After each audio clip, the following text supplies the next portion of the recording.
আমাদের সন্তানদেরকে নিয়ে কিন্তু আমরা উদ্বিগ্ন যে আসলে আমাদের সন্তান যদি বকে যায় তাহলে আমার জীবনের সকল পরিশ্রম কিন্তু বৃথা।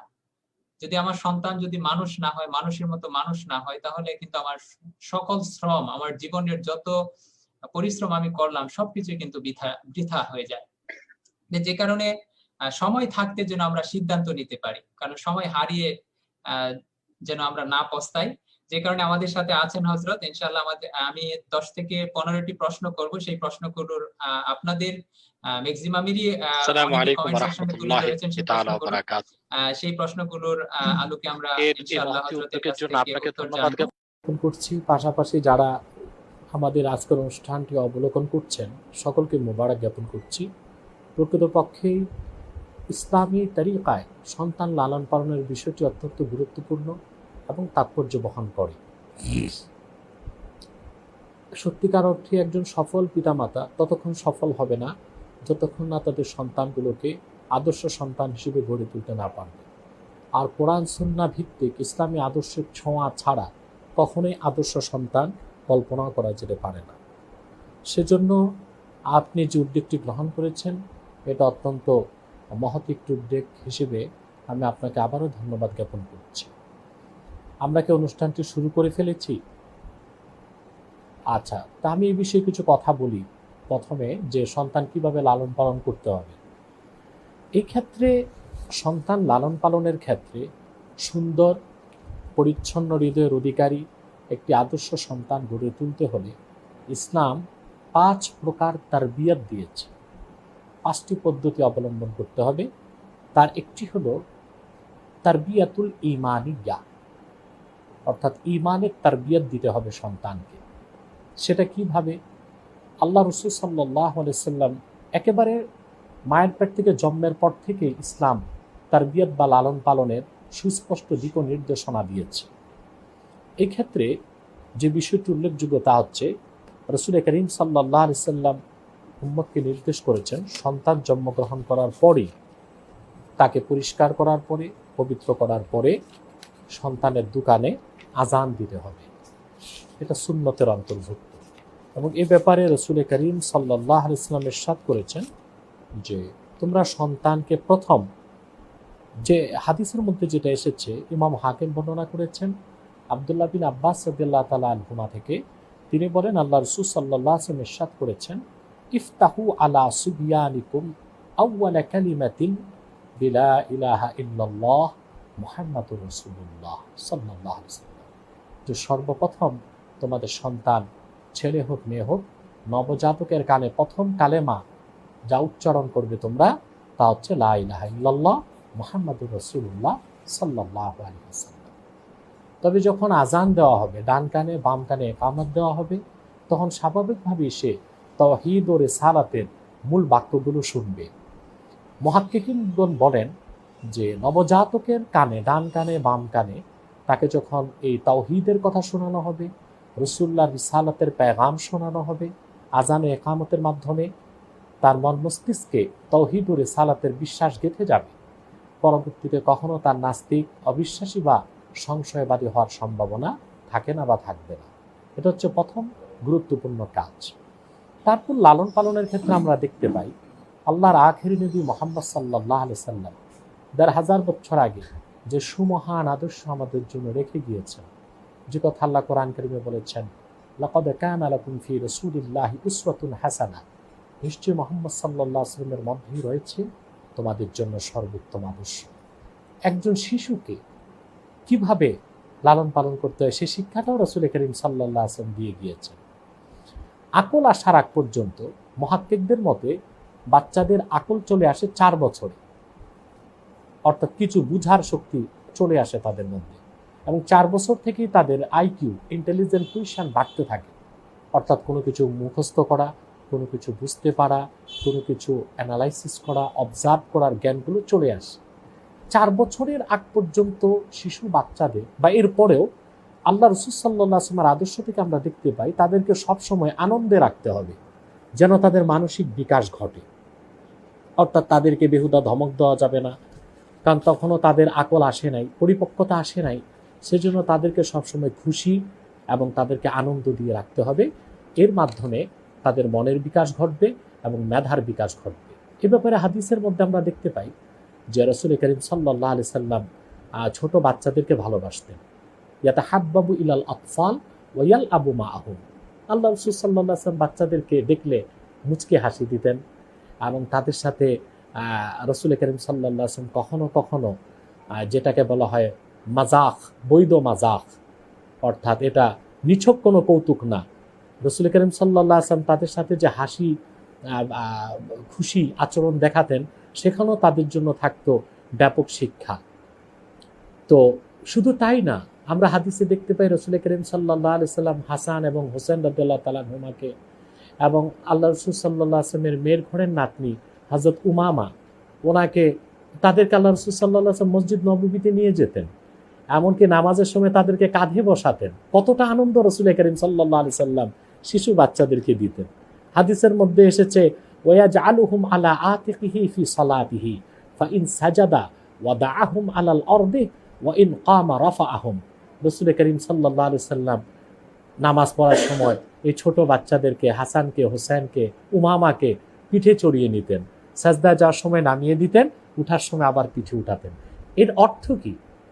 এর অর্থ রাসূল করিম সাল্লাল্লাহু আলাইহি সাল্লাম আমাদের জন্য আদর্শ রেখে গিয়েছেন, মানব জাতির জন্য, যে ছোট অবুঝ বাচ্চাদেরকে প্রচণ্ড আনন্দ দিতে হবে যেন তাদের মানসিক বিকাশ ঘটে, মনের বিকাশ ঘটে।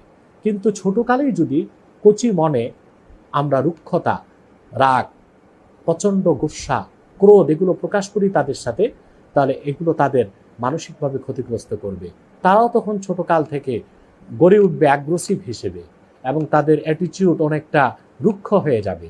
বড় হলে এই প্রভাব থেকে কখনো তারা মুক্ত হতে পারবে না। তারপর যখন ছোট বাচ্চাদের, ছেলে হোক মেয়ে হোক, 4 বছর বয়স পার হয়ে যাবে, তখন কি শেখাতে হবে? এ ব্যাপারে একটি হাদিস এসছে মোজাম তাবারানিতে। হাদিসের প্রয়োজনীয় অংশটুকু আমি বলছি আমার স্মৃতি থেকে, কারণ আমি অনেক আগে পড়েছি, এখন তো না দেখে পুরাটা পড়া যাবে না। স্মৃতি থেকে যতটুকু মনে আছে ততটুকু শোনাচ্ছি। আন আলী বিন কাররামাল্লাহু ওয়াজহা আন নবী সাল্লাল্লাহু আলাইহি সাল্লাম আন্নাহু قال আদিবু আওলাদাকুম বিথালাসি খিসাল হুব্বি নাবিয়্যিকুম ওয়া আলি বাইতিহি ওয়া তিলাওয়াতিল কুরআন। আল্লাহ রাসূল সাল্লাল্লাহু আলাইহি ওয়াসাল্লাম ইরশাদ করেছেন, তোমরা তোমাদের সন্তানদেরকে, ছেলে হোক মেয়ে হোক, তাদেরকে 3টি অভ্যাস শিক্ষা দাও। তার প্রথমটি হলো যে হুব্বি নাবিয়্যিকুম, তোমাদের নবী অর্থাৎ আমি মুহাম্মদ সাল্লাল্লাহু আলাইহি ওয়াসাল্লামের ভালোবাসা তাদেরকে শিখাও। ওয়া আলি বাইতি, এবং আমার বংশধরের ভালোবাসা শিখাও। ওয়া তিলাওয়াতিল কুরআন, এবং কোরআন তেলাওয়াত তাদেরকে শিখাও। এই হাদিসকে পর্যালোচনা করলে আমরা দেখতে পাই যে আকল চলে আসে 4 বছর বয়স থেকেই, আর তখন থেকেই তাদের অন্তরে আল্লাহ রাসূল মুহাম্মদ সাল্লাল্লাহু আলাইহি সাল্লামের ভালোবাসার কথা গেঁথে দিতে হবে। কারণ ইসলাম ও ঈমানের মূল হচ্ছে রাসূল করিম সাল্লাল্লাহু আলাইহি সাল্লামের মহাব্বত, ভালোবাসা। হাদিসের জন্য এসেছে আলা লা ঈমানা লিমান লা মুহাব্বাতা লাহু সাল্লাল্লাহু আলাইহি সাল্লাম, সাবধান জেনে রেখো, আল্লাহ রাসূলের ভালোবাসা যার অন্তরে নেই তার ঈমান নেই। তাহলে প্রথমেই রাসূল করিম সাল্লাল্লাহু আলাইহি সাল্লামের ভালোবাসা যদি সন্তানের অন্তরে গেঁথে দিতে হয়, তাহলে বাচ্চাকালে তারা তো বই পড়তে পারে না, তাদেরকে আল্লাহ রাসূল সাল্লাল্লাহু আলাইহি সাল্লামের জীবনী, সিরাত মুবারক থেকে ঘটনা শোনাতে হবে।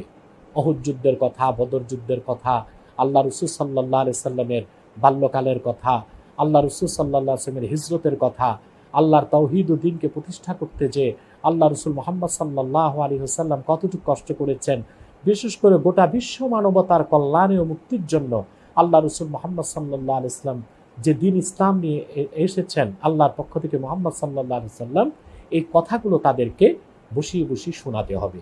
এর মাধ্যমে তাদের অন্তরে আল্লাহ রাসূল সাল্লাল্লাহু আলাইহি ওয়াসাল্লামের ভালোবাসা জেগে উঠবে এবং আহলে বাইতের ভালোবাসা তাদের অন্তরে জাগাতে হবে। এবং একটু পরিণত বয়স হলেই, অর্থাৎ 7 বছর বয়সের আগেই সন্তানকে কোরআন তেলাওয়াত শিখিয়ে ফেলতে হবে। আল্লাহর কোরআনের সাথে যখন একটি কমিউনিকেশন হয়ে যাবে, তখন ধীরে ধীরে ঈমানের নূর সন্তানের কচি মনে উদ্ভাসিত হতে থাকবে। এটা হচ্ছে লালন পালনের প্রথম শর্ত। তারপরে হচ্ছে দ্বিতীয় হচ্ছে আত-তারবিয়াতুল খুলুকিয়াহ, অর্থাৎ চারিত্রিকভাবে তাকে দীক্ষা দেওয়া। প্রথমে হচ্ছে সন্তানকে ঈমানের দীক্ষায় দীক্ষিত করা, ঈমানের ক্ষেত্রে লালন পালন। দ্বিতীয়টা হচ্ছে তার চারিত্র গঠনে চারিত্রিক উৎকর্ষ সাধনের জন্যে তার অন্তরের সুকুমার বৃত্তিগুলোকে বিকশিত করার জন্য পিতামাতাকে খেয়াল করতে হবে যেন তার চারিত্রিক বিকাশ ঘটে। সেজন্য কি করতে হবে? সেজন্য প্রথমেই 7 বছর বয়স তখন হয়ে গেছে, আমি যেভাবে ধারাবাহিকভাবে বলছি সন্তান লালন পালনের ক্ষেত্রে, তখন তাকে নামাজে শিক্ষা দিতে হবে। এই ক্ষেত্রে রাসূল করিম সাল্লাল্লাহু আলাইহি ওয়াসাল্লাম ইরশাদ করেছেন, মুরু আওলাদাকুম বিস-সালাহ ওয়া হুম আবনাউ সাবঈ সিনিন, তোমরা তোমাদের সন্তান ছেলে হোক মেয়ে হোক তাদেরকে নামাজের আদেশ করো যখন তাদের বয়স 7। ওয়াদরিবুহুম আলাইহা ওয়া হুম আবনাউ আশরিন, আর যখন তাদের বয়স 10 তখন যদি নামাজ না পড়ে তাহলে তাদেরকে মৃদু প্রহার করো। মৃদু প্রহার মানে তাকে হালকা শাসনের জন্য, তাকে হালকা পানিশমেন্ট যেটা সে বরদাস্ত করতে পারে। ওয়াফাররিকু বাইনাহুম ফিল মাদাজ, এবং তাদের বিছানাকে পৃথক করে দাও। অর্থাৎ 7 বছর বয়স থেকে তার ভালো মন্দ বুঝার জ্ঞান চলে আসে এবং এই মুহূর্তে সে আকেল হয়ে যায়। শরীয়তের দৃষ্টিকোণ থেকে সে বালেগ না হলেও আকেল হয়ে যায়। আকেলের পর বালেগ হবে সে।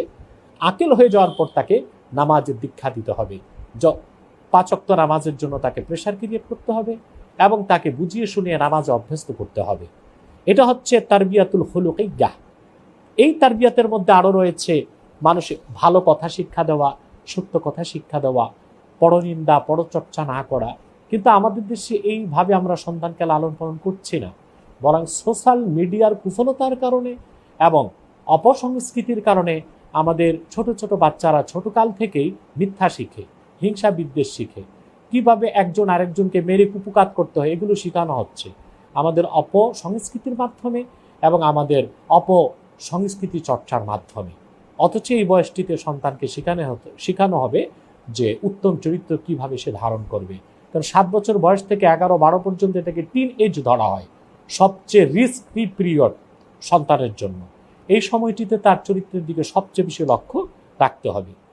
3 নাম্বার হচ্ছে তারবিয়াতুল জিসমিয়্যাহ। ইসলাম সবচেয়ে বেশি গুরুত্ব দিয়েছে সুস্বাস্থ্যের ব্যাপারে।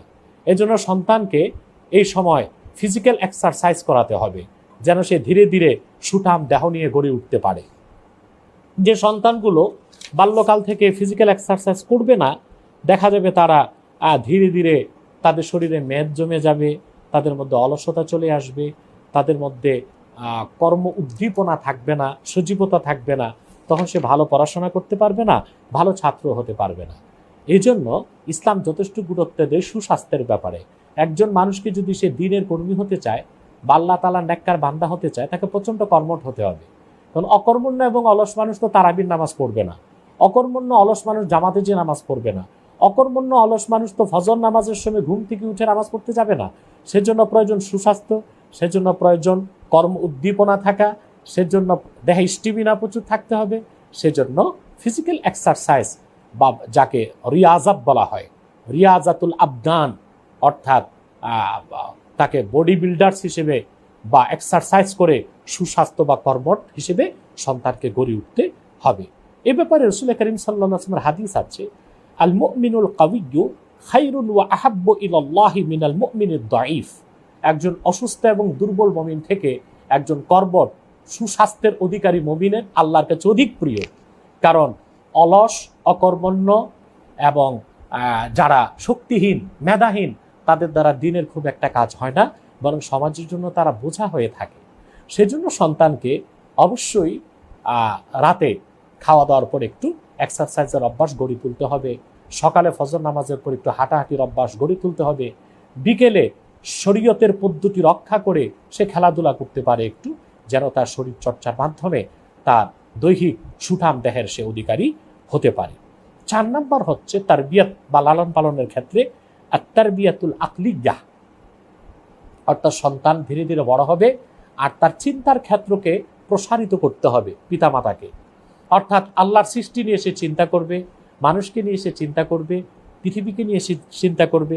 আল্লাহ পাক কোরআন কারিমে বলেছেন, কুলিং যুরু মাযা ফিস সামাওয়াতি ওয়াল আরদ। মুহাম্মদ সাল্লাল্লাহু আলাইহি ওয়াসাল্লাম আপনি বলুন, তারা যেন লক্ষ্য করে দেখে আকাশ ও জমিনে আল্লাহর কি নিদর্শন সমূহ রয়েছে। এই নিদর্শন সমূহগুলো দেখার দ্বারাই কিন্তু তার মধ্যে বিজ্ঞান মনস্ক ভাব চলে আসবে, সে আকেল হবে, সে জ্ঞানী হবে, তার মেধার বিকাশ ঘটবে। মানুষ যখন দেখে তখন চিন্তা করে, যখন চিন্তা করে তখন তার জ্ঞানের বিকাশ ঘটে। যেমন আপনি দেখুন স্যার আইজ্যাক নিউটন, সে একটি আপেল বাগানে বসেছিল, আপেল গাছ থেকে পড়ে গিয়েছে, সে চিন্তা করতে লাগলো যে আপেলটা নিচে না পড়ে উপরে গেল না কেন। এর থেকে চিন্তা করে সে পেল পাওয়ার অফ গ্রেভিটেশন, মাধ্যাকর্ষণ শক্তির মতো যুগান্তকারী একটি জিনিসের তথ্য সে পৃথিবীর মানুষকে দিয়েছে। যদিও বা আমি বলবো এটা আইজ্যাক নিউটনের আবিষ্কার নয়, কোরআন কারীম আল্লাহ তাআলা ১,৫০০ বছর আগে বলেছেন, ইন্নাল্লাহা ইউমসিকুস সামাওয়াতি ওয়াল আরদা আন তাজুলা, আল্লাহ তাআলা আকাশ জমিনকে ধরে রেখেছেন বিচ্যুত হওয়া থেকে। এই বিচ্যুত হচ্ছে না কেন? আকাশ জমিন, গ্রহ নক্ষত্র, গ্রহাণু পুঞ্জ, নীহারিকা, ধূমকেতু মাধ্যাকর্ষণ শক্তির কারণে আটকা পড়ে আছে। এটা কোরআন থেকেই মানুষ পেয়েছে। কিন্তু নিউটনের উদাহরণটা দিলাম যে সে চিন্তা করেছে, চিন্তা করতে যে মাধ্যাকর্ষণ শক্তির একটি জিনিসকে খুঁজে পেয়েছে। এই জন্য আল্লাহ তাআলার নির্দেশ, ইসলামের দীক্ষা হচ্ছে প্রতিটি মানুষ চিন্তা করবে, ভাবনা করবে। অতএব পিতামাতাকে সন্তান যেন চিন্তার জগতে তার চিন্তাকে প্রসারিত করতে পারে, জ্ঞানের বিকাশ যেন ঘটাতে পারে, তার মধ্যে যেন আবিষ্কার মনস্কতা সৃষ্টি হয়, অর্থাৎ নতুন নতুন চিন্তা, ধ্যান ধারণা তার মধ্যে তৈরি হয় এবং কনস্ট্রাকটিভ দিকগুলো সে পৃথিবীর মানুষকে উপহার দিতে পারে। সেজন্য চতুর্থ তারবিয়াত বা লালন পালনের ক্ষেত্রে তারবিয়াতুল আকলিগা, পিতামাতাকে অবশ্যই খেয়াল রাখতে হবে সন্তানের ক্ষেত্রে। সেজন্য সন্তানকে সুসাহিত্য পাঠ করাতে হবে। আমরা এটা পাচ্ছি না। দেখা যায় আমাদের দেশে, ইউরোপ আমেরিকাতে দেখা যায় হ্যারর উপন্যাস পড়ানো হয়, ভূত কিভাবে কি করেছে, সব ভূতের গল্প শেখানো হয় বাচ্চাদেরকে। এর মাধ্যমে সন্তানগুলো ফ্যারোসিয়াস হয়ে যাচ্ছে। আমাদের দেশে পড়ানো হয় ঠাকুরমার ঝুলি, রূপকথার গল্প, ছোটকাল থেকে মিথ্যা অভ্যাস গড়ে তোলা হয়, মিথ্যা কিভাবে বানাতে হয়। ইসলাম এটাকে পছন্দ করে না, বরং ইসলাম তারবিয়াতুল আকলিয়ার মাধ্যমে সন্তানকে যে শিখাতে বলেছে যে সন্তান আল্লাহর কুদরত নিয়ে চিন্তা করবে, আল্লাহর সৃষ্টি নিয়ে চিন্তা করবে, পৃথিবী নিয়ে চিন্তা করবে, মানুষের সমস্যা নিয়ে চিন্তা করবে, সমস্যার সমাধান নিয়ে চিন্তা করবে। সেজন্য তাকে সুসাহিত্য পাঠ করাতে হবে। আর আমি তো হলফ করে বলবো আল্লাহর নামে যে কোরআন সুন্নাহর সংস্পর্শ ছাড়া সুসাহিত্য কোনোদিন গড়ে উঠতে পারে না। পঞ্চম হচ্ছে তারবিয়াতুন নাফসিয়্যাহ, অর্থাৎ আত্মশুদ্ধির ব্যবস্থার দিকে সন্তানকে অনুপ্রাণিত করতে হবে। যখন সে বালেগ হয়ে যাবে তখন, অর্থাৎ তার ছেলে যদি হয় 15 বয়স ক্রস করলে, মেয়ে যদি হয় 9 বছর বয়স ক্রস করলেই তাকে তার আত্মিক উৎকর্ষ সাধনের জন্য কিছু ভালো দিক তাকে শিখাতে হবে।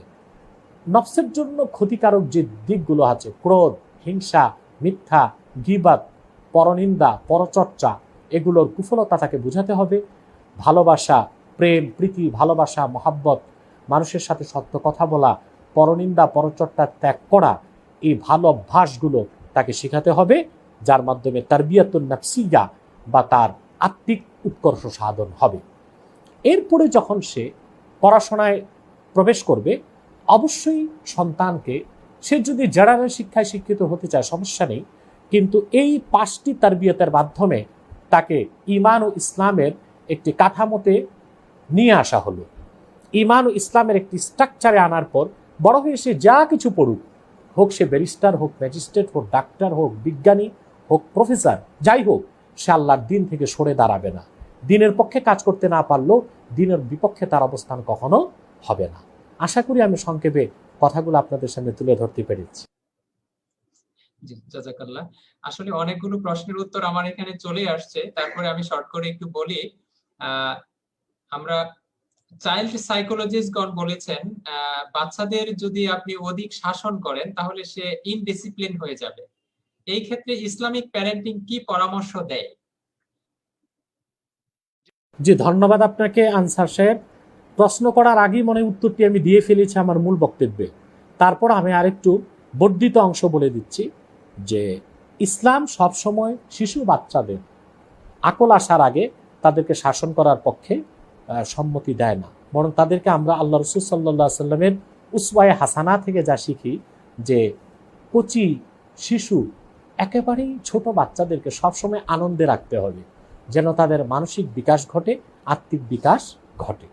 তবে আকেল চলে আসার পর যখন সে আকেল হবে, অর্থাৎ ভালো মন্দ বুঝার জ্ঞানটুকুন চলে আসবে, তখন হাদিস থেকে দেখা যায় যে তাকে জোরে আঘাত করা যাবে না, জোরে মারাও যাবে না, কিন্তু তাকে একটি শাসনের মধ্যে নিয়ে আসতে হবে। সেজন্য রাসূল করিম সাল্লাল্লাহু আলাইহি ওয়াসাল্লামের হাদিস আছে, লা তাদা আসাকা আন আহলিকা আদাবান, আদব বা শিষ্টাচার শিক্ষার ক্ষেত্রে তুমি তোমার আহাল থেকে সন্তান সন্ততি ছাত্র পরিজনের ক্ষেত্রে লাঠিকে সরিও না। এর মানে লাঠি না সরানোর উদ্দেশ্য লাঠি মারা নয়, অর্থাৎ তাকে একটু চেক অ্যান্ড ব্যালেন্সের জন্য তাকে লাঠি দেখাতে হবে, অর্থাৎ মারা যাবে না জোরে, হালকা একটু শাসনের মধ্যে রাখতে হবে। নতুবা একেবারেই যদি তাকে আমরা বাউন্ডারির বাইরে বের হওয়ার সুযোগ দিয়ে দিই, অর্থাৎ কোনো বাইন্ডিংয়ে না রাখি, তাহলে সে আবার খুব বেশি বিপদগামী হয়ে যাবার সম্ভাবনা আছে। আমরা অ্যারিস্টোক্র্যাট ফ্যামিলিগুলোতে দেখতে পাচ্ছি সেখানে কোনো সন্তান লালন পালনের ক্ষেত্রে ইসলামের দিক নির্দেশনাকে তারা দেখছে না। সন্তান ও লেভেল এ লেভেল পাশ করে এখন এরা কিশোর গ্যাঙ্গে ঢুকতেছে। তার কারণ হচ্ছে বাবা মা ছোটকাল থেকে তাদেরকে এত অবাধ সুযোগ দিয়েছে, তারা যা খুশি তা করেছে, এখন আর তারা কোনো আইন কানুন শাসন মানতে প্রস্তুত না। এজন্য আইন কানুনের প্রতি যে অবিডিয়েন্সি, আইন কানুন মানার ক্ষেত্রে যে আনুগত্য, সেই শিক্ষাটাও সন্তানকে বাল্যকাল থেকে দিতে হবে। সেজন্য রাসূল করিম সাল্লাল্লাহু আলাইহি ওয়াসাল্লাম বলেছেন, লা তাদা আসাকা আন আহলিকা আদাবান, অর্থাৎ আদব শিক্ষা দেবার ক্ষেত্রে সন্তান থেকে তোমরা ছড়ি বা লাঠিটা সরিও না। এর মানে তাকে ভয় দেখাতে হবে হালকা হালকা, যেন সেই ভয়টা মাত্রাতিরিক্ত না হয়। আবার একেবারে তাকে যদি বাইন্ডিংয়ের বাইরে যেতে দেওয়া হয়, তাহলে সে বড় হয়ে মানুষ না হয়ে অমানুষ হয়ে যাবে। এই দিকটিও লক্ষ্য রাখতে হবে। আশা করি উত্তরটা পেয়েছেন। জাযাকাল্লাহ। আরেকটি প্রশ্ন হচ্ছে যে আমরা জানি যে প্রতিটি শিশু ইসলামী ফিতরাতের উপর জন্মগ্রহণ করে, কিন্তু তার বাবা মা তাকে ইহুদি, নাসারা, খ্রিস্টান বা বিভিন্ন ধর্মাবলম্বী বা অগ্নি পূজক হিসেবে তারা বাবা মা তৈরি করে। এখন এখানে কথা হচ্ছে, যখন একটা যেরকম আমরা জন্মগ্রহণ করেছি ইসলামী পরিবারে, আমার বাবা মা মুসলমান হিসেবে আমি কিন্তু ইসলামের ছোঁয়াটা পেয়েছি আমার বাবা মার কাছ থেকে।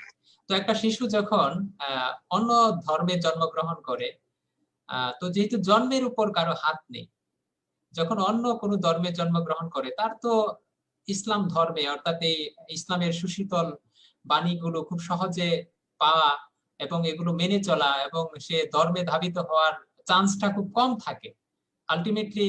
কারণ আমরা জানি যে বাবা মা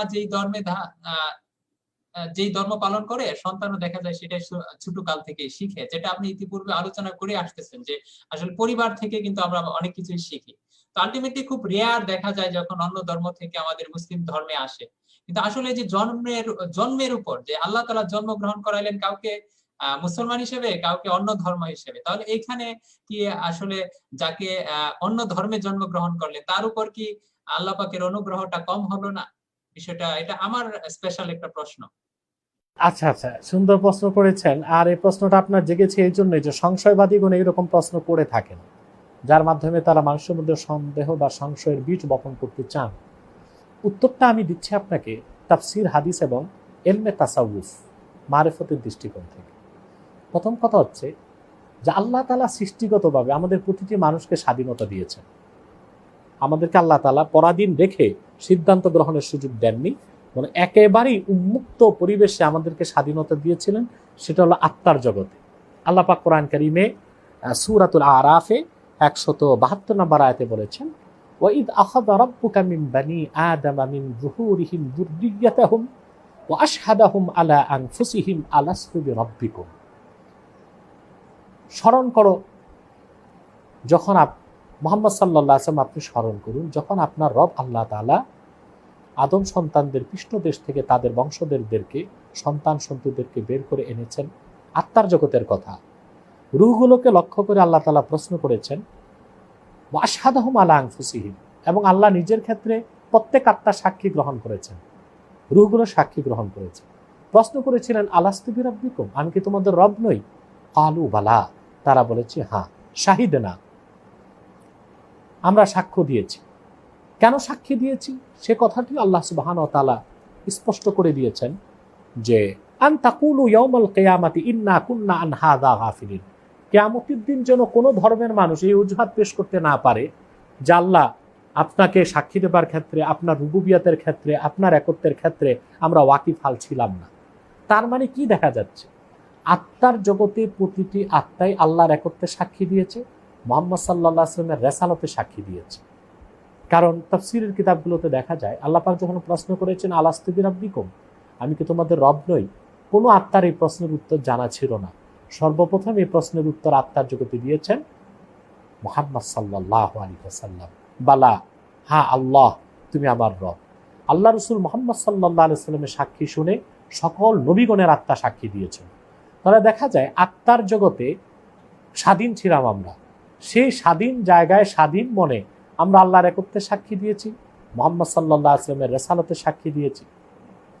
এই জন্য পৃথিবীতে যখন মানব সন্তান জন্ম নেয়, সে যেই ধর্মে জন্ম নেয়, কি মুসলিমের ঘরে, কি হিন্দুর ঘরে, কি খ্রিস্টানের ঘরে, কি ইহুদির ঘরে, কি নাস্তিকের ঘরে, তার জন্মটা হয় মুসলিম হিসেবে। যা বুখারী শরীফে এসেছে, মুসলিমে এসেছে। আল্লাহ রাসূল সাল্লাল্লাহু আলাইহি ওয়াসাল্লাম ইরশাদ করেছেন, কুল্লু মাউলুদিন ইউলাদু আলাল ফিতরাহ ফাআবাওয়াহু ইউহাউবিদানিহি আও ইউনাসসিরানিহি আও ইউমাজ্জিসানিহি। প্রতিটি মানুষ জন্ম নেয় মুসলিম হিসেবে, অতঃপর তার পিতামাতা তাকে ইহুদি বানায়, খ্রিস্টান বানায়, অগ্নি পূজারী বানায়।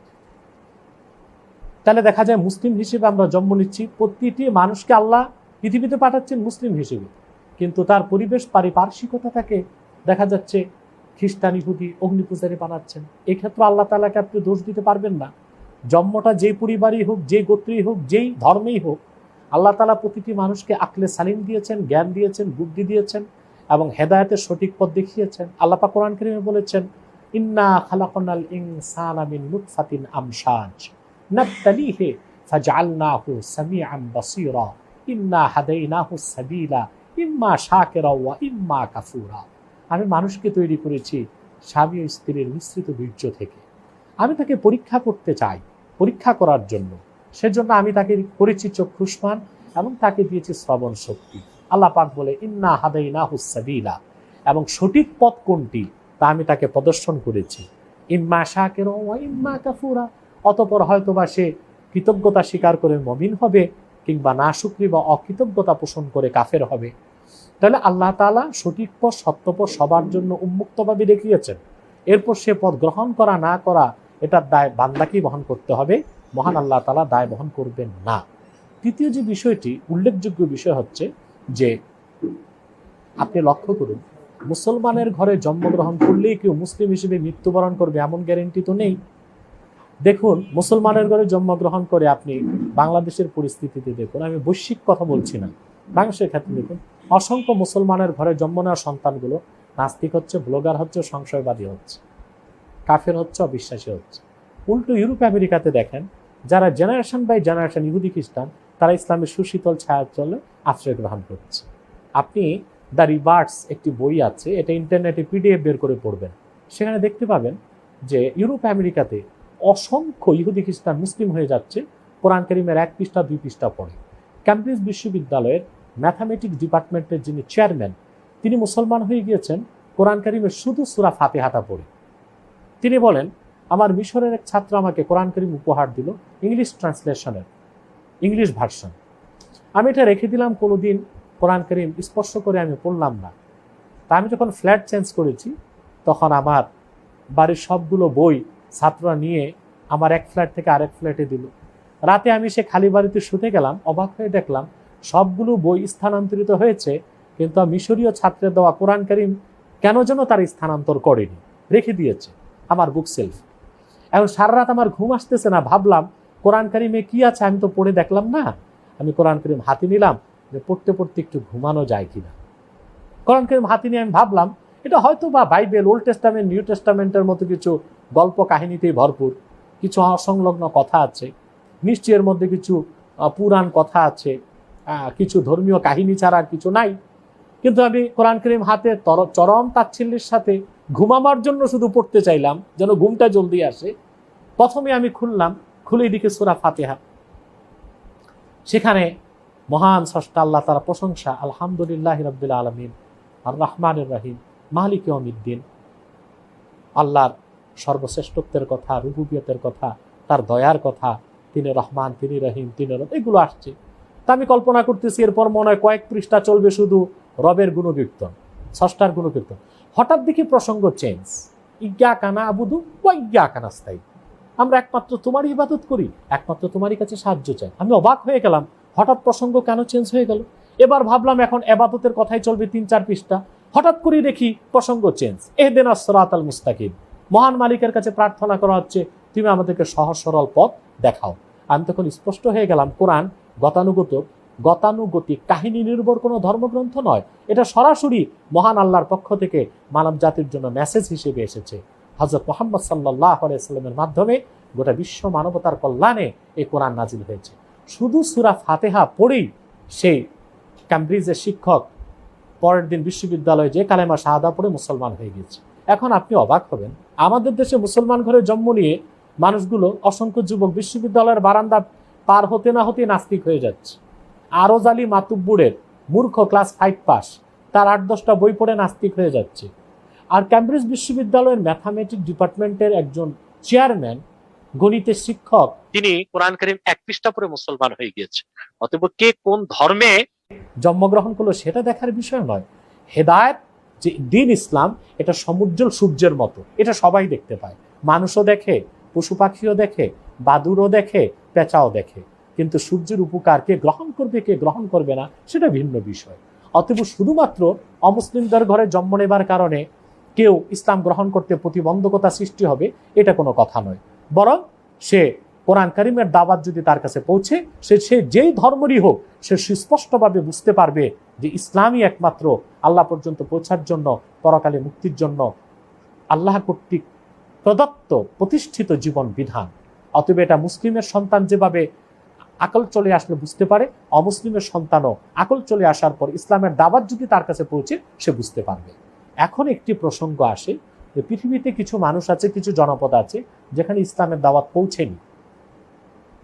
যেমন আপনার এস্কিমো আছে, বরফ অঞ্চলে যারা থাকে, তাদের সংখ্যা প্রায় 1 লক্ষ, এবং অ্যামাজন জঙ্গলে যারা আছে কয়েক লক্ষ মানুষ আছে। তারা পৃথিবীর সভ্যতা থেকে অনেক দূরে, তাদের কাছে কোনো ধর্ম তো দূরে থাক, ইসলামের সুমহান বাণীটাও পৌঁছেনি। তাদের ক্ষেত্রে কি বিচার হবে? তাদের কাছে তো সত্যের দাওয়াত পৌঁছেনি। সেক্ষেত্রে আমাদের ইমাম আজম আবু হানিফা রাহমাতুল্লাহ বলেছেন, ওই সব অঞ্চলের মানুষকে হাসরে একটাই প্রশ্ন করা হবে, তারা ইবাদত করলো কি করলো না, এইসব প্রশ্ন নাই। আল্লাহ তাআলা হাসরে তাদের একটি প্রশ্ন করবেন, মান খালাকাকা, তোমাকে কে সৃষ্টি করেছে? যদি সে এতটুকু প্রশ্ন উত্তর দিতে পারে যে আমাদের স্রষ্টা আপনি আল্লাহ, আল্লাহ তাদের নাজাত দিবেন, বেহেশত দিয়ে দিবেন। আসলে আল্লাহ তাআলা কখনো মানুষের উপর জুলুম করেন না, কারণ আল্লাহ তাআলা স্পষ্ট বলেছেন যে লা ইউকাল্লিফুল্লাহু নাফসান ইল্লা উসআহা, মানুষের সাধ্যের অতীত কিছু আল্লাহ মানুষকে চাপিয়ে দেন না। এবার আরেকটি সূক্ষ্ম প্রসঙ্গে আসি। ঈমানের মূল বিষয়ে বিশ্বাস করে যদি কেউ পড়ে, তার যদি বাহ্যিক পরিচয় ইহুদি হোক, খ্রিস্টান হোক, হিন্দুও হয়, পৃথিবীতে সে অমুসলিম হিসেবে পরিচিত হবে। কিন্তু ঈমানের মূল ভিত্তির বিশ্বাস যদি তার অন্তরে থাকে, স্বীকৃতি যদি মুখে থাকে, ভয়ভীতির কারণে সে যদি প্রকাশ করতে নাও পারে, কাল কিয়ামতের দিন মুসলিম হিসেবে আল্লাহ তার নাজাতের ব্যবস্থা করে দিবেন। এই ক্ষেত্রে বিশ্ববরেণ্য আমি একটা উদাহরণ দিচ্ছি, যেমন হিন্দুদের মূল ধর্মগ্রন্থে ইসলামের মূল কথা কিছু এসেছে। আপনার ঋগ্বেদ, তার উপনিষদ, এসব গ্রন্থগুলোতে তারপরে কিছু কথা এসেছে, তাওহীদের কথা, আল্লাহ রাসূলের কথা, কিছু সত্য কথা রয়ে গেছে, পরিবর্তন করা সম্ভব হয়নি। যেমন আল্লাহর একত্বের কথা আছে, মুহাম্মদ সাল্লাল্লাহু আলাইহি ওয়াসাল্লাম সর্বশেষ নবী ও রাসূল হিসেবে মক্কা মুকাররমায় আসবেন, এই ভবিষ্যৎবাণীগুলো তাদের ধর্মগ্রন্থগুলোতে আছে। সেই দৃষ্টিকোণ থেকে কোনো হিন্দু যদি মনে প্রাণে বিশ্বাস করে আল্লাহ এক, আল্লাহর কোনো শরীক নেই, এবং মুহাম্মদ সাল্লাল্লাহু আলাইহি ওয়াসাল্লাম আল্লাহ তাআলার সর্বশেষ নবী ও রাসূল, এই বিশ্বাস যদি তার অন্তরে থাকে, আর সে যদি মূর্তি পূজাকে হারাম মনে করে ঘৃণা করে, শিরক মনে করে ঘৃণা করে, পূজা পার্বণে অংশগ্রহণ নাও করে, পৃথিবীতে তার পরিচয় হিন্দু হলেও, অমুসলিম হলেও আল্লাহর কাছে সে মুসলিম বলে বিবেচিত হবে। এই ক্ষেত্রে আল্লামা বদরুদ্দীন আইনি বলেছেন, ফাহুয়া মুমিনুন ইনদাল্লাহ কাফিরুন ইনদান নাস, মানুষের সমাজে তাকে অমুসলিম বলা হলেও আন্তরিকভাবে ঈমান আনার কারণে আল্লাহর কাছে সে মুমিন হিসেবে স্বীকৃতি পাবে, নাজাত পাবে। আশা করি উত্তরগুলো পেয়েছেন। আলহামদুলিল্লাহ। তো আমরা যেহেতু টপিকটাই প্যারেন্টিং, তো এখানে আমাদের অনেক অডিয়েন্সরা জানতে চেয়েছিলেন যে আপনি আপনার সন্তানদেরকে কিভাবে মানুষ করছেন বা তাদেরকে কিভাবে গাইড করছেন। অনেক কথা বলেছেন, এর মাঝেই চলে আসছে অনেক কথা, তারপরে একটু যদি সংক্ষেপে বলেন যে আপনার ছেলে সন্তান কতজন এবং তারা বয়স কত এবং কোথায় পড়াশোনা করছে বা কিভাবে গাইড করছেন তাদের। আলহামদুলিল্লাহ, আল্লাহ তাআলা আমানত হিসেবে, হাদিয়া হিসেবে আমাকে 4 সন্তান দান করেছেন। বড় ছেলে সৈয়দ মোহাম্মদ মুস্তাফা আহমদ আমিন আব্বাসী আকিব, তার বয়স 13। তারপর হচ্ছে আমার মেজো ছেলে মোহাম্মদ আব্দুর রহমান ফাইরুজ, তার বয়স হচ্ছে 7, তারপর 6, তারপর হচ্ছে আমার মেয়ে উমামা আজরা আব্বাসী, তার বয়স হচ্ছে 5, তারপর আমার ছোট ছেলে আব্দুল নূর উফায়ের আব্বাসী, তার বয়স হচ্ছে 3। তো বড় ছেলে মেজর ছেলে এখন পড়াশোনায় চলে এসেছে। অধিকাংশ সময় আমি যে কথাগুলো জনগণের উদ্দেশ্যে বলেছি এভাবেই সন্তানদেরকে লালন পালন করি। সবসময় এলমি পরিবেশে তাদেরকে রাখার চেষ্টা করি এবং তাদেরকে তারা যেন ইসলামী তাহজিব তামাদ্দুন সংস্কৃতিতে অনুপ্রাণিত হয় তার জন্য আমি তাদেরকে ছোট ছোট মাইক কিনে দিয়েছি। এই মাইকগুলোতে তারা দুরুদ সালাম পড়ে, কোরআন তেলাওয়াত করে, হামদোনাদ গেয়ে থাকে। তারপরে তাদেরকে ঈমান ও আকীদার মৌলিক বিষয়গুলো শিখাই এবং তারা আমার আলোচনা থেকেও সবসময় শোনে এবং উপকৃত হয়। একাডেমিক্যালি পড়াশোনার ক্ষেত্রে আমার বড় ছেলেটা এখন একাডেমিতে ভর্তি হয়েছে। আমি যেটা আমার ক্ষেত্রে অনুসরণ করেছি সন্তানদের ক্ষেত্রে সেটা করি, ও আমার নিজের মাদ্রাসার ছাত্রদের ক্ষেত্রেও এই পদ্ধতি আমি অনুসরণ করে যাচ্ছি। আমাদের দেশে বহুমুখী শিক্ষা, যেমন একটি শিক্ষা হচ্ছে মাদারিসুল আরাবিয়া, কওমি মাদ্রাসায় পড়ানো হচ্ছে পিওর আরবি। আরেকটা হচ্ছে আলিয়া মাদ্রাসা, সেখানে কিছু আরবি আছে, ইংরেজি বাংলা অঙ্ক আছে। আরেকটা হচ্ছে একেবারেই উৎপাদনমুখী শিক্ষা, যেটা জাগতিক শিক্ষা, স্কুল কলেজের শিক্ষা।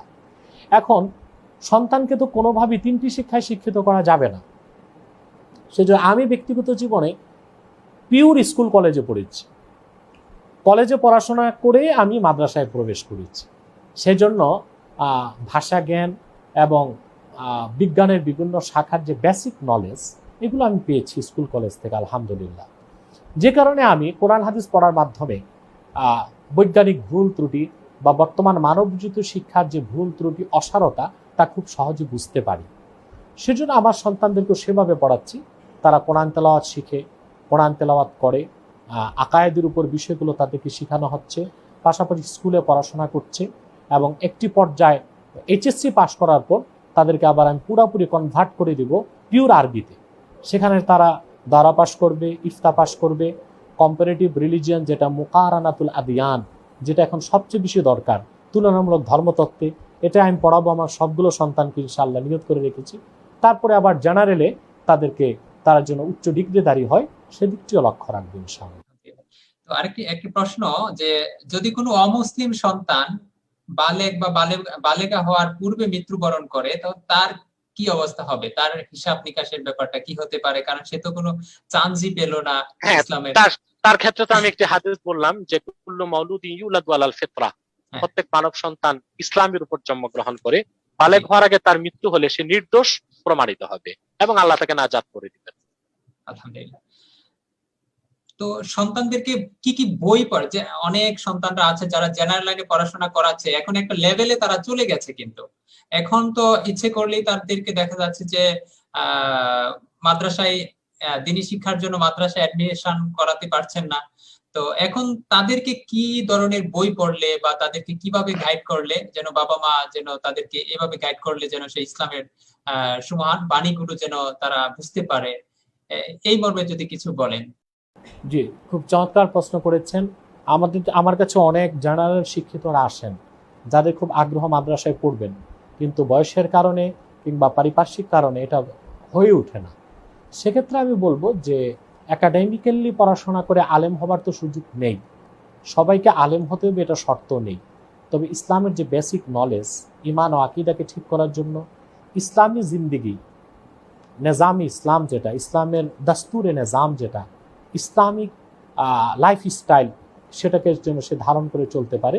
সেই জন্য প্রচুর ইসলামী সাহিত্য এখন বাজারে পাওয়া যাচ্ছে, যেটা ইংলিশ ভার্সন পাশাপাশি বাংলা ভার্সনও পাওয়া যাচ্ছে। এর মধ্যে কিছু গাইডলাইন অনুসরণ করতে হবে। তার প্রথমটি হচ্ছে যে তাফসিরের কিতাব তাকে পড়ানো যেতে পারে, শিক্ষিত মানুষ সহজে বুঝবে। নির্ভরযোগ্য তাফসিরের কিতাব আমাদের ইসলামিক ফাউন্ডেশনে পাওয়া যাচ্ছে, বা আন্তর্জাতিক বিশ্বে ইংরেজি ভার্সন ইবনে কাসির সবচেয়ে বেশি পাওয়া যায়, তাফসির ইবনে কাসির। ইংলিশে যদি কেউ পড়ে ইবনে কাসির পড়তে পারে, আর বাংলাতে পড়লে 8 খণ্ডে ইসলামিক ফাউন্ডেশন বের করছে তাফসির মারিফুল কোরআন। এই তাফসিরটি খুব সহজে পড়াও যায়, বুঝাও যায়। প্রতিদিন 10টি আয়াত করে পড়তে পারে ব্যাখ্যা অর্থ সহ। তারপরে হাদিসের ক্ষেত্রে যেমন সহিহ আল বুখারী যেটা বাংলা অনুবাদ সেটা পড়তে পারে।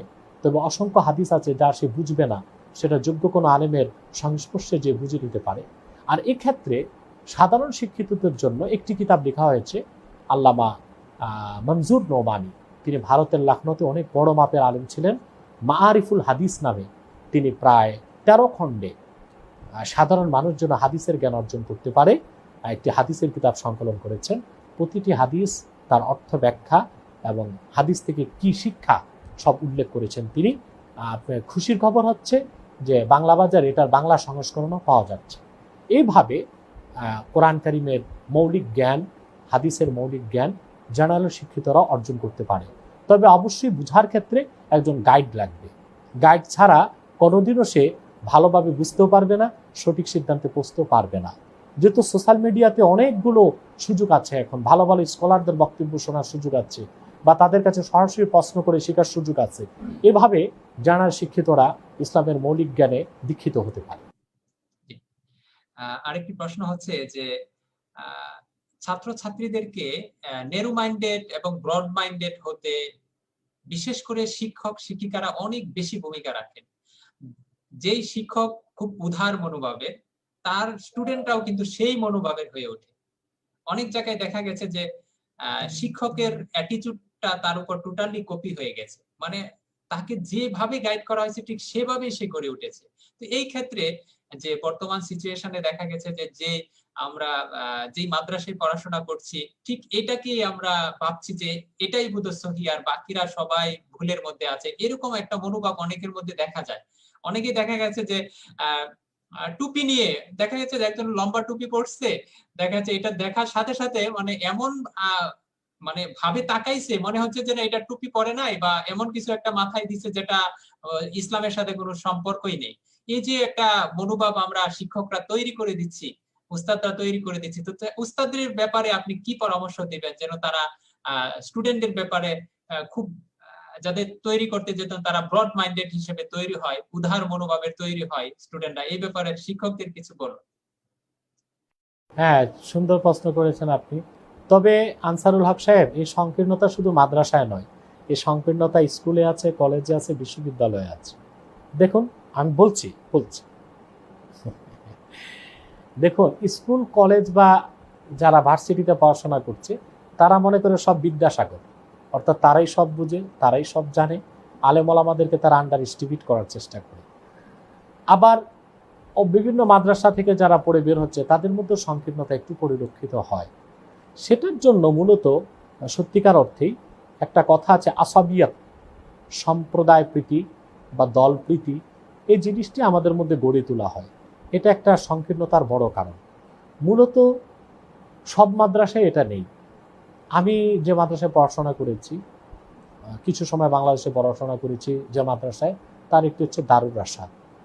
আরও অন্য বড় বড় মাদ্রাসাতেও পড়েছি বাংলাদেশে, কিন্তু অন্য মাদ্রাসার সাথে এই মাদ্রাসার রয়েছে বিরাট এক পার্থক্য। এখানে সংকীর্ণতা মোটেও নেই।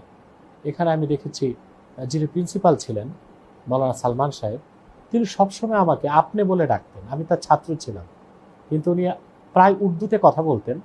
আমার দাদা বাবা জনপুরি পীর সাহেব ওনারা উর্দু বলেন, সেজন্য তিনি আমার সাথে উর্দুতে কথা বলতেন, কিন্তু কখনো তিনি তুম বলে বলতেন না, আপনি বলে সম্বোধন করতেন তিনি। দেখুন, তিনি আমাকে বাল্যকাল থেকে ছাত্রদেরকে কত উদারতা শিক্ষা দিয়েছেন, অথচ আমরা দেখতে পাই স্কুল কলেজে বা মাদ্রাসাতে ছাত্রদেরকে তুই তাকারি বলা হয়। অতএব ব্যবহারের মাধ্যমেই, শিক্ষকের ব্যবহারের মাধ্যমে ছাত্রের মানসিকতার বিকাশ ঘটে। অর্থাৎ সে কোন মানসিকতার গড়ে উঠবে তা মূলত শিক্ষা প্রতিষ্ঠানের পরিবেশ এবং শিক্ষকদের আচরণ অনেকাংশে এখানে অনুঘটকের ভূমিকা পালন করে, প্রধান নিয়ামকের ভূমিকা পালন করে। এরপরে দেখুন, নাদওয়াতুল উলামা লখনউ, যেখানে আমি পড়েছি, এটা লখনউ, সেখানে তো সংকীর্ণতা একেবারেই নেই। সেখানে আমি যে মসজিদ, আমাদের যে মসজিদ ছিল অনেক বড় মসজিদ, সেখানে অবাক করা কাণ্ড, সেখানে অনেক রকমের মুসল্লি আমি দেখতাম। কেউ রফে আদান করতো, কেউ রফে আদান করতো না, কেউ জোরে আমিন বলতো, কেউ আস্তে আমিন বলতো, কেউ একবার আঙ্গুল উঠাতো শাহাদাতে, কেউ বারবার উঠাতো, কারো গোল জুব্বা, কারো কাটা কুর্তা। তার কারণ কি? অথচ সে মাদ্রাসার প্রতিষ্ঠাতা ছিলেন হানাফি, এবং যিনি ওই মাদ্রাসার জন্য উজ্জ্বল নক্ষত্র ছিলেন বিশ্ববরেণ্য আরবি সাহিত্যিক, ইসলামী চিন্তাবিদ, গবেষক এবং মুফাক্কিরে ইসলাম আল্লামা আবুল হাসান নদভী রহমতুল্লাহ, ওনাকে উনি হানাফি ছিলেন এবং দায়িত্বে যারা ছিলেন, আমি যখন ছিলাম নদভী সাহেব রহমতুল্লাহ ইন্তেকালের 6-7 মাস পরে আমি গিয়েছিলাম, ওনার ভাগিনা মাওলানা রাবে সাহেব, আমাদের শোবা শরিয়া শোবা কুল্লিয়া এই ডিপার্টমেন্টের প্রধান ছিলেন মাওলানা ওয়াদে সাহেব, ওনার সবাই হানাফি ছিলেন, কিন্তু মাদ্রাসার ভিতরে চরম উদারতা ছিল। নামাজের ক্ষেত্রে কেউ জোরে আমিন বলতো, কেউ আস্তে বলতো, কারো টুপি ছিল, কারো মাথায় টুপিই থাকতো না, নামাজ পড়তো, কিন্তু সেখানে কোনো কাউকেই বাধা প্রয়োগ করা হতো না, চরম পন্থা অবলম্বন করা হতো না। কারণ নাদওয়াতুল উলামা হচ্ছে একটি আন্তর্জাতিক মানের ইসলামী মার্কাজ, সেখানে তৈরি হবে ইসলামী চিন্তাবিদ, গবেষক এবং ইসলামের আদর্শ মনে লালন করে মানব সেবা করবে এইরকম মানব দরদী, জনপ্রতিনিধি, মানবাধিকার কর্মী তৈরি হবে। সেজন্য সেখানে যথেষ্ট উদারতা রাখা হয়েছে। মাদ্রাসাগুলোতে বা প্রতিষ্ঠানগুলোতে নাই তা না, উদারতা আছে, কিন্তু আমাদের দেশে যে সংকীর্ণতা আমরা দেখতে পাই, এটা যেভাবে মাদ্রাসাতে দেখতে পাই সেভাবে স্কুল কলেজগুলোতেও দেখতে পাই। এটা অবশ্যই একটি নেতিবাচক দিক। তবে মাদারিসে আরাবিয়াতে, কওমি মাদ্রাসাগুলোতে কিছু কঠোর নিয়ম কানুন আছে, সেটা ছাত্র বা ছাত্রের কল্যাণেই করা হয়ে থাকে। নামাজের ক্ষেত্রে যথেষ্ট পাবন্দী থাকে, পোশাক আশাকের ক্ষেত্রে ইসলামী পোশাক আশাক পরিধান করবে, এটা সংকীর্ণতার অন্তর্ভুক্ত নয়। কারণ হচ্ছে স্কুল কলেজেও তো নির্ধারিত ইউনিফর্ম আছে, এক এক কলেজে এক এক ইউনিফর্ম। এখন সেই ক্ষেত্রে ইউনিফর্ম ছাড়া তো ছাত্রকে ঢুকতেই দেওয়া হবে না। সেক্ষেত্রে যদি মাদ্রাসায় ইউনিফর্ম নির্ধারণ করা হয় যে তোমাকে 5 কল্লি টুপি পরতে হবে, লম্বা কুর্তা পরতে হবে, ছাত্রকে অবশ্যই মাদ্রাসার গণ্ডির ভিতর ইউনিফর্ম হিসেবে অন্তত তা পড়তে হবে, সেটা সংকীর্ণতার বাইরের একটি বিষয়। আরেকটা বিষয় খুবই গুরুত্বপূর্ণ প্রশ্ন আমার কাছে মনে হচ্ছে, সেটা হচ্ছে যে অনেক জেনারেল শিক্ষিত অভিভাবকরা মনে করেন যে আমার সন্তানদেরকে যদি আমি মাদ্রাসায় পড়াই তাহলে সন্তান উগ্রবাদী হয়ে যাবে, জঙ্গি হয়ে যাবে, এরকম একটা টেন্ডেন্সি তাদের অনেক অভিভাবক, হায়ার এডুকেটেড অনেক অভিভাবকদেরকে বলতে শুনেছি আমি, যে না মাদ্রাসায় দিলে এরকম হয়ে যেতে পারে। অনেক সময় বা যদি তারা দাড়ি রাখে তখন কিন্তু কেমন চোখ বড় বড় করে তাকায় যে কি অবস্থা, আমার সন্তানের কোনো লাঞ্ছুত হয়ে গেল নাকি, এরকম অনেক সময় এরকম একটা টেন্ডেন্সি অ্যাটিটিউড তাদের মধ্যে পরিলক্ষিত হয় আমি দেখেছি। এবং যেহেতু আমি অনেক ইংরেজি নিয়ে কাজ করি, অনেক অভিভাবকদের সাথে পরামর্শ হয়, কথা হয়, অনেক হাই সোসাইটি ফ্যামিলিদের সাথেও আলোচনা হয়, এই বিষয়টা তারা অনেক সময় ভাবে। তো এইসব হায়ার এডুকেটেড অভিভাবকদেরকে আপনি কি পরামর্শ দেবেন? জি, এই অভিভাবকদেরকে আমি পরামর্শ দিব যে মাদ্রাসায় পড়াশোনা করলে বা আরবি শিক্ষায় শিক্ষিত হলে কেউ সন্ত্রাসী হয়, এটার কোনো প্র্যাকটিক্যাল প্রমাণ বাংলাদেশে নেই। বরং সবচেয়ে অবাক করা কাণ্ড, হোলি আর্টিজানে যারা সন্ত্রাসী হামলা করেছিল এই প্রত্যেকটা ছিল ও লেভেলের ছাত্র ছিল। তাহলে তা আমি বলবো ও লেভেল এ লেভেলে যারা পড়ে অ্যারিস্টোক্রেটের সন্তানরাই সন্ত্রাসী হচ্ছে, তাহলে স্কুল কলেজ আর পড়ানো যাবে না, এটা একটা আতঙ্কের বিষয়। বরং মাদ্রাসায় যারা শিক্ষিত হচ্ছে তারা কখনোই হাতে অস্ত্র নিয়ে অবৈধভাবে কার উপর হামলা করে না, মাদ্রাসায় এটা শেখানো হয় না। জিহাদ যেটা সশস্ত্র জিহাদের নিয়ম কোরআন সুন্নাতে আছে, তার বাইরে যে কেউ সশস্ত্র জিহাদের নামে কিছু করবে সেটা তো ইসলাম সমর্থন করে না। যেমন আইএস বিশ্বব্যাপী খেলাফত প্রতিষ্ঠান নামে যে সন্ত্রাসী কর্মকাণ্ড করে যাচ্ছে, এটা তো ইসলাম সমর্থন করে? আমরা সশস্ত্র জিহাদকে বিশ্বাস করি, সশস্ত্র জিহাদকে বিশ্বাস ছাড়া মুসলমান হওয়া যাবে না, তবে সেটা হতে হবে কোরআন সুন্নাহর নীতিতে। আইএস কি করছে? আইএস এর প্রতিটি অস্ত্রের গায়ে লেখা আছে it is the property of United state of America, অর্থাৎ তার অস্ত্রটা আমেরিকার দেওয়া। ইসলাম ও মুসলমানের এত বড় শত্রু আমেরিকা খেলাফত প্রতিষ্ঠার জন্য অস্ত্র দিবে, তাতে তো বোঝা যায় দাল মে কুছ কালা হ্যায় কাবাব মে হাড্ডি হ্যায়। আইএস যে আসলে এটা আমেরিকার প্রোডাক্ট, এটা ইসরায়েলের মোসাদের প্রোডাক্ট, তা তো বোঝাই যাচ্ছে। আর হোলি আর্টিজানে যারা হামলা করেছে তারা কেউ মাদ্রাসার ছাত্র ছিল না, তারা ঢাকার অভিজাত ধনী মানুষের সন্তান ছিল, ও লেভেল এ লেভেলের ছাত্র ছিল, তারা সন্ত্রাসী কাজ করেছে। অথবা মাদ্রাসায় পড়লে সন্ত্রাসী হবে, এটা একটা চরম বিভ্রান্তি ছাড়া আর কিছু নয়।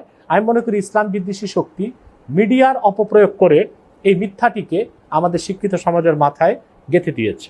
দ্বিতীয়, দাড়ি রাখার বিষয়টি, এটা হচ্ছে একটা কালচারাল অ্যাটাক, ইসলামের বিপক্ষে একটি সাংস্কৃতিক আগ্রাসন জায়নবাদীদের পক্ষ থেকে। বিশ্বব্যাপী ইহুদি খ্রিস্টানদের যে জায়নবাদী সংগঠন নিউ কনজারভেটিভ, তারা তাদের অপসংস্কৃতির মাধ্যমে পৃথিবীতে এই চিন্তা ছড়িয়ে দিয়েছে যারা দাড়ি রাখে তারা টেররিস্ট হয়, তারা সন্ত্রাসী হয়।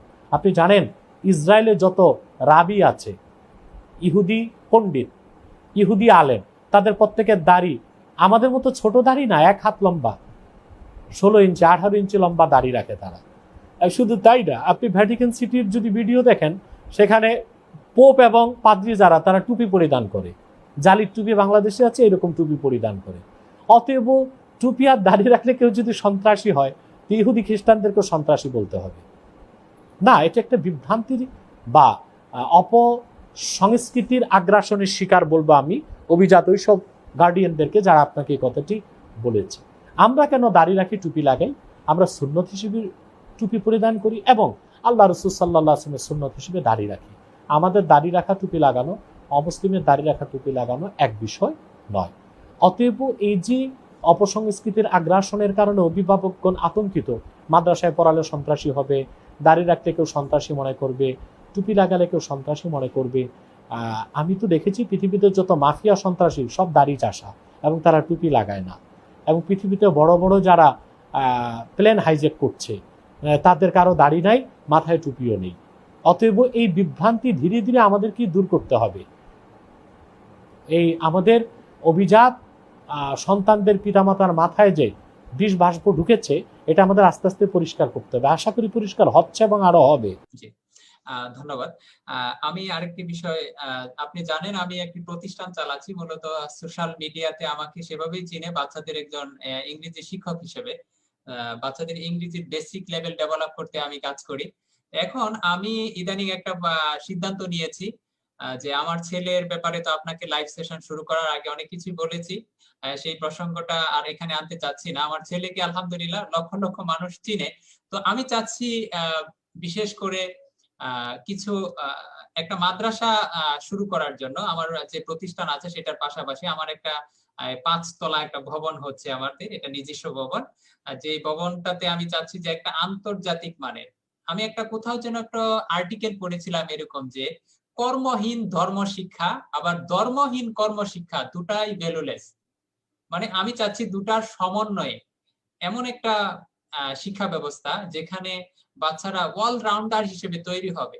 আর সেখানে আমি পরামর্শ চাচ্ছি আপনার কাছ থেকে। আমি শুরুটা করতে চাচ্ছি এরকম, আমি কিন্তু এসো আরবি শিখি একটা বই আছে আবু তাহের মেজবা হজরতের, এই বইটা আমি নিজে স্টাডি করছি, আমার কাছে খুব ভালো লাগছে। এবং আমার যে একটা বই আছে স্পোকেন ইংলিশের, এই বইটা এবং এসো আরবি শিখি এবং কোরআনের হেফজ এবং আন্তর্জাতিক মানের হাতের লেখা, অর্থাৎ তিনটা, একটা হচ্ছে আরবি ভাষা শেখার জন্য এসো আরবি শিখি, আরেকটা হচ্ছে যে কোরআনের হেফজ একসাথে চলবে, এসো আরবি শিখি চলবে।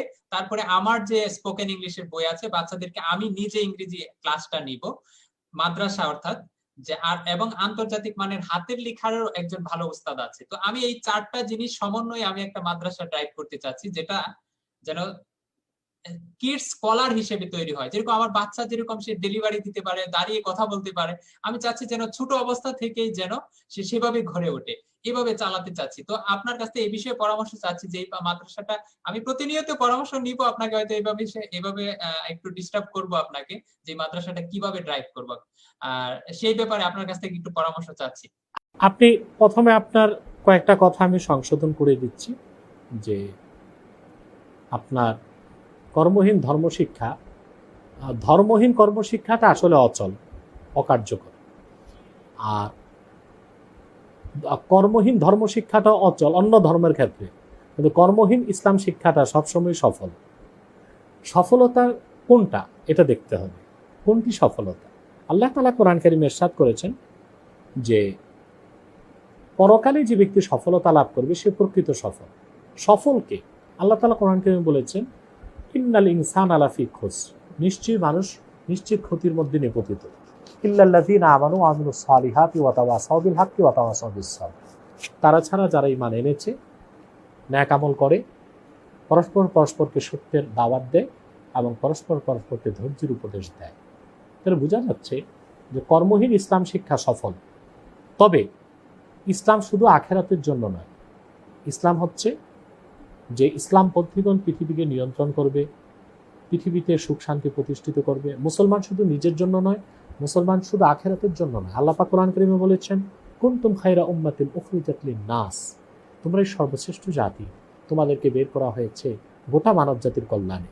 অথবা মানব জাতির কল্যাণে কাজ করার জন্য ইসলাম শিক্ষার পাশাপাশি ইসলামের আলো চতুর্দিক ছড়িয়ে দেবার জন্য একজন যোগ্য দ্বীনের কর্মীকে বিজ্ঞান, দর্শন, জিওগ্রাফি, নৃতত্ত্ব, ভূতত্ত্ব, বিজ্ঞানের যত শাখা আছে, জুলজি, বোটানি, কসমোলজি, থিওলজি, এই সব কিছুই তাকে পড়াশোনা করতে হবে। এটা তার সফলতার জন্য নয়, মানুষের সফলতার জন্য। আর কেউ যদি কর্মহীন ইসলাম শিক্ষায় শিক্ষিত হয়, সে ব্যক্তিগতভাবে সফল, পরকালে সে নাজাত পেয়ে যাবে। এটা হচ্ছে আমার সংশোধনী। আচ্ছা, দ্বিতীয় হচ্ছে যে আমাদের দেশে আমরা দেখতে পাচ্ছি আধুনিক শিক্ষা, যেটা কথিত আধুনিক শিক্ষা, এটাকে আমি বলবো জেনারেল শিক্ষা। এটা আমরা এখনো আধুনিক শিক্ষা ব্যবস্থা চালু করতে বাংলাদেশে পারিনি। যেখানে আমেরিকাতে 14 বছরে একটা ছেলে এমবিবিএস ডাক্তার হতে পারে, ওখানে আমাদের দেশে এমবিবিএস ডাক্তার হতে 34 বছর লাগে। তা আমরা কোথায় আধুনিক? আমরা শিক্ষা ব্যবস্থা অনেক সেকেলে, অনেক পিছিয়ে পড়ে আছি। দেখুন, আমাদের দেশে যে শিক্ষা ব্যবস্থাটা চলছে, এটাকে বলা হয়, এটা হচ্ছে উৎপাদনমুখী শিক্ষা। আমরা ইসলাম পন্থীগণ চাই আখেরাতমুখী শিক্ষা। যখন শিক্ষাটা আখেরাতমুখী হবে, কোরআন সুন্নাহ ভিত্তিক শিক্ষা, সেখানে জাগতিক শিক্ষাটা এমনিতেই চলে আসে। কারণ ইসলাম কখনো বিজ্ঞান শিখতে নিরুৎসাহিত করে না, বরং উৎসাহিত করে। কারণ কোরআন কারিমে বিজ্ঞান রিলেটেড আয়াত আছে 1000, আর রাসূল করিম সাল্লাল্লাহু আলাইহি ওয়াসাল্লামের সহিহ হাদিসে হাজার হাজার সহিহ হাদিস আছে যা বিজ্ঞানের এক একটি দুয়ারকে উন্মুক্ত করেছে। অতএব কোরআন হাদিসে রয়েছে প্রকৃত বিজ্ঞান। অতএব আখেরাতমুখী শিক্ষা যদি আমরা করতাম, বাংলাদেশে রাষ্ট্রীয়ভাবে চালু করতাম, সেখানে উৎপাদনমুখী শিক্ষাটা এভাবেই চলে আসতো। কিন্তু আমাদের শিক্ষাটা উৎপাদনমুখী করার কারণে আখেরাতমুখী শিক্ষা, যেটা কোরআন সুন্নাহর মহাজ্ঞান থেকে আমরা বঞ্চিত। এর জন্য আমাদের দেশে বড় বড় অফিসার হচ্ছে, তারা উচ্চশিক্ষিত হচ্ছে, সুশিক্ষিত মানুষ পাচ্ছি না আমরা। কারণ যারা উচ্চশিক্ষিত হচ্ছে তারা ঘুষ খাচ্ছে, দুর্নীতি করছে, অন্যায় করছে, অপরাধ করছে। আমরা উৎপাদনমুখী শিক্ষা দিয়ে উচ্চশিক্ষিত মানুষ তৈরি করতে পেরেছি, সুশিক্ষিত মানুষ তৈরি করতে পারিনি। এটা আমাদের ব্যর্থতা। দ্বিতীয়, আমাদের দেশে যে উৎপাদনমুখী শিক্ষাটা আছে, কর্মমুখী শিক্ষা, এটা তো আমরা আন্তর্জাতিক বিশ্ব থেকে অনেক পিছিয়ে আছি। আমেরিকাতে 14 থেকে 16 বছর এমবিবিএস ডাক্তার হয়ে যায়, আর আমাদের দেশে 32-34 বছর পরে ডাক্তার হয়।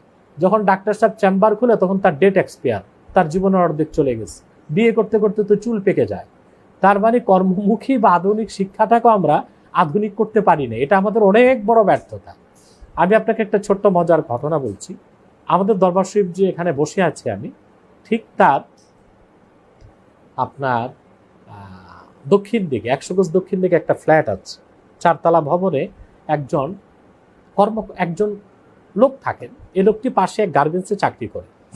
তিনি হচ্ছেন একটা ফ্লোরের ইনচার্জে। তিনি একদিন আমাকে দুঃখ করে বললেন যে আমি ফ্লোর ইনচার্জে আছি, আমার দায়িত্বে 45 জন মাস্টার ডিগ্রি পাস কাজ করতেছে শ্রমিক হিসেবে। আমি বললাম, আপনি কি পাস? বলে, আমি এসএসসি পাস। আপনার বেতন কত? বললেন তিনি 95,000 টাকা। চিন্তা করেন, এসএসসি পাস একজন লোক শুধু টেকনিক্যাল জ্ঞানের কারণে গার্মেন্টস ফ্যাক্টরিতে একটি ফ্লোরের ইনচার্জের দায়িত্ব নিয়ে 95,000 টাকা বেতন পাচ্ছে, আর তার অধীন চাকরি করছে শ্রমিক হিসেবে 45 জন মাস্টার ডিগ্রি পাস, যাদের বেতন গড়ে 12 থেকে 14,000 টাকা। তাহলে এই ছেলেগুলো মাস্টার ডিগ্রি পাস করে কি হলো? কর্মমুখী উৎপাদনমুখী শিক্ষাও তো তাদেরকে পৃথিবীতে সম্মান এনে দিতে পারে নাই, বরং আরেকদিকে আখেরাতমুখী শিক্ষা থেকে বঞ্চিত হয়ে তারা ইহকালও হারালো, পরকালও হারালো। কারণ আপনি জানেন, আমাদের দেশে কলা, আম বিক্রি করলেও 20-30 হাজার টাকা মাস পাওয়া যায়। সেখানে যদি মাস্টার ডিগ্রি পাস করে 12,000 টাকা, 14,000 টাকা বেতনে চাকরি করে, তে মাস্টার ডিগ্রি পাসের কি মূল্য? আর তাও একজন এসএসসি পাস ইনচার্জ অফিসারের দায়িত্বে কাজ করতে হচ্ছে। অথবা আমাদের দেশের করুণ অবস্থা, উৎপাদনমুখী কর্মমুখী শিক্ষা আমরা উন্নত বিশ্বের মতো খাপ খাইয়ে করতে পারছি না। বরং আমাদের দেশে নীতি নির্ধারক যারা, শিক্ষা কমিশনে যাদেরকে বসানো হয়েছে, এসব কাণ্ড জ্ঞানহীন মানুষগুলো দিন দিন চাচ্ছে আখেরাতমুখী শিক্ষা, কোরআন সুন্নাহ শিক্ষা থেকে আগামী প্রজন্মকে দূরে সরিয়ে দিতে। আপনি শুনেছেন হয়তোবা যে নতুন শিক্ষা মন্ত্রণালয় সিদ্ধান্ত নিতে চাচ্ছে, নবম থেকে ইন্টার পর্যন্ত ধর্মশিক্ষা, ইসলাম শিক্ষার বইটাকে পরীক্ষা নেওয়া হবে না, এমনিতেই অপশনাল। আবার যে পরীক্ষা না থাকে, তাহলে কোনো ছাত্রী যে বইটি স্পর্শ করবে না, তা তো বুঝেই যাচ্ছে।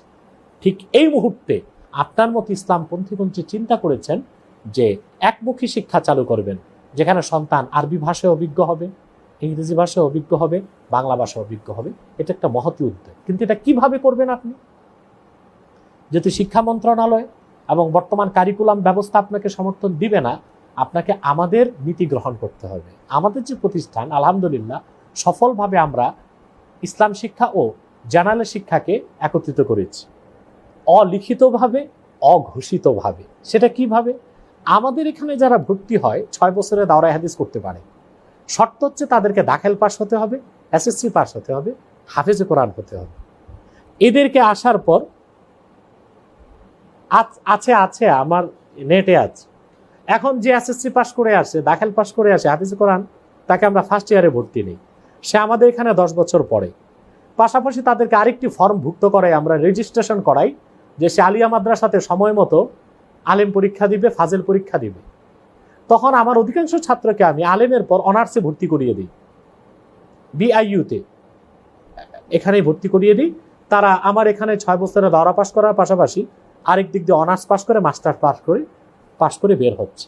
তার মানে তারা ইসলামের মৌলিক শিক্ষার সাথে পাশাপাশি জেনারেল শিক্ষায় উচ্চশিক্ষিত এবং ডিগ্রিধারী হতে পারছে। এভাবে আমরা কাজ চালিয়ে যাচ্ছি এবং অনেক সফলতা পাচ্ছি আলহামদুলিল্লাহ। শিক্ষাটাকে আমরা একমুখী করেছি।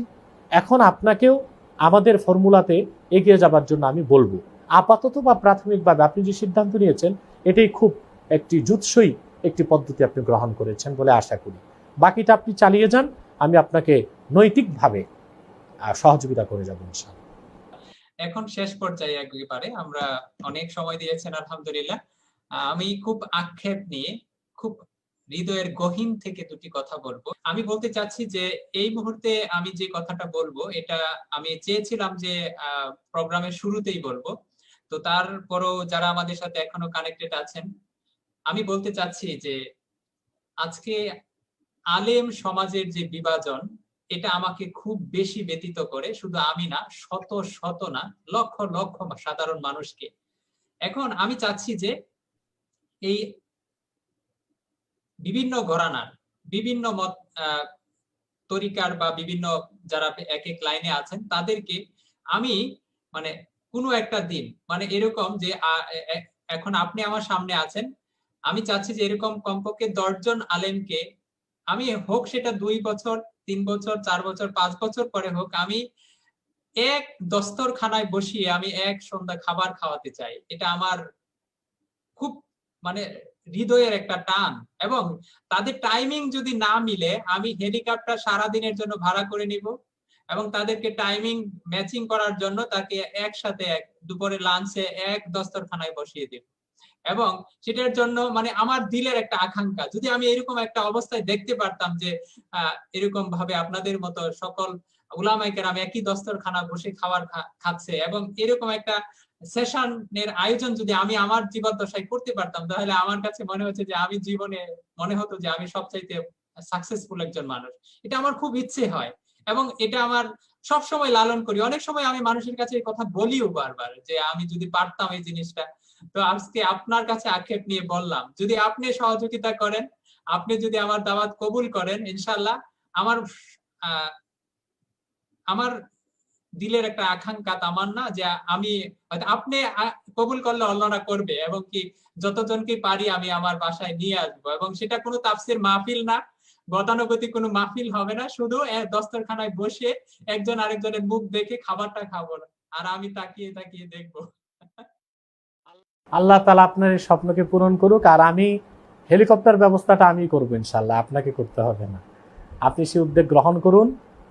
আমরা দেখুন, আপনি বাংলাদেশের হেন পরিস্থিতিতে আলহামদুলিল্লাহ আমাদের অনেকগুলো লাইভ শোর পর আমি দেখেছি এদেশের সকল মাসলাক বা ঘরানার আলেমরা মানসিকভাবে ঐক্যবদ্ধ হয়ে গিয়েছে। আলহামদুলিল্লাহ আপনি দেখেছেন মানসিকভাবে সবাই কাছাকাছি চলে এসেছে।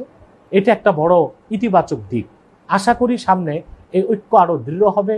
এবং দেখুন, একটি ঘরেও যদি 5টি ভাই থাকে সব বিষয়ে তারা একমত হয় না। মৌলিক ক্ষেত্রে ঐকমত্যে পৌঁছাটাই বড় সফলতা। শাখা প্রশাখাগত বিষয়ে এক হবার কোনো প্রয়োজন নেই। আমি আমার স্লোগানটি 1 বছর যাবত সারা দেশ ছেড়ে বিদেশেও অত্যন্ত সমাদৃত হয়েছে। আমি বলে যাচ্ছি, মাসলাক যার যার, ইসলাম সবার। অর্থাৎ কে কি রঙের টুপি পরলো, কি স্টাইলের টুপি, কোন ধরনের টুপি, তা দেখার দরকার নেই। আমরা মৌলিক ক্ষেত্রে এক কিনা, তাওহীদ, আমরা মৌলিক ক্ষেত্রে এক কিনা সেটা হচ্ছে দেখার বিষয়। তাওহীদ, রিসালাত, আকীদা, খাতমে নবুয়াত, হুকুমতে কোরআন, তারপরে সুন্নাহের অনুসরণ, এই মৌলিক ক্ষেত্রে আমরা এক হলেই যথেষ্ট। এখানে আমাদের শাখা প্রশাখাগত বিষয়, টুপি কার কিরকম, জুব্বা কার কিরকম, এগুলোতে ঐকমত্যে আসার কোনো প্রয়োজন নাই। এটা কোনো কালে এক ছিল না, এক হবে না, আর এক থাকার প্রয়োজনও নেই। বরং শাখা প্রশাখাগত দ্বন্দ্বটা আমাদের পড়াশোনার গতিকে বাড়িয়ে দেয়। প্রত্যেকে স্টাডি করে আরেকজনকে, প্রতিপক্ষকে আটকাবার জন্য। এই স্টাডির কারণে মৌলিক জ্ঞানটা আমাদের সমৃদ্ধ হয়। নিশ্চয়ই কথাটা বুঝতে পেরেছেন। শাখা প্রশাখাগত বিষয়ে বিতর্ক আছে বলেই তো আমরা পড়াশোনা করি। আমি কিতাব ঘাটতেছি আমার প্রতিপক্ষকে আটকাবার জন্য, সে কিতাব ঘাটতেছে আমাকে আটকাবার জন্য। এতে মৌলিক স্বার্থে লাভ হচ্ছে, আমাদের মৌলিক জ্ঞানটা সবার সমৃদ্ধ হচ্ছে। অতএব আপনার মহৎ উদ্যোগটি সফল হোক আমি চাই, এবং আমি আপনাকে আর্থিক ও নৈতিক সমর্থন সহযোগিতা করবেন ইনশাআল্লাহ। ইনশাআল্লাহ।